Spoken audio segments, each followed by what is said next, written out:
తులరాశి వారికి రెండవ ఇంట్లో చంద్రుడు ఉన్నప్పుడు ఆర్థిక విషయాలు, కుటుంబ సంబంధాలు మరియు ఆహార అలవాట్లపై ప్రత్యేక ప్రభావం ఉంటుంది.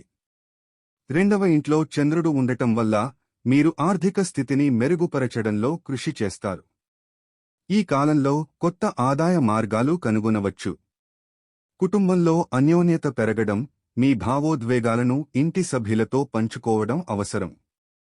కుటుంబ సభ్యుల మధ్య బంధాలు మరింత బలపడతాయి.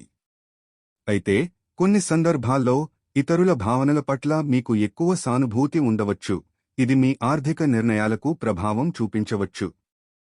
ఆహార సంబంధిత విషయాలలో మీరు ఆరోగ్యకరమైన ఆహారానికి ప్రాధాన్యత ఇస్తారు, కానీ ఎప్పుడూ మానసిక ఒత్తిడి వల్ల అనవసరమైన ఆహారం తినే అవకాశం ఉంది. ఈ సమయంలో ద్రవ్యాలపై జాగ్రత్తగా ఉండండి మరియు మీ పెట్టుబడులను చక్కగా నిర్వహించండి. మొత్తంలో రెండవ ఇంట్లో చంద్రుడు మీ ఆర్థిక, కుటుంబ మరియు ఆహార సంబంధిత అంశాలను సానుకూలంగా ప్రభావితం చేస్తాడు.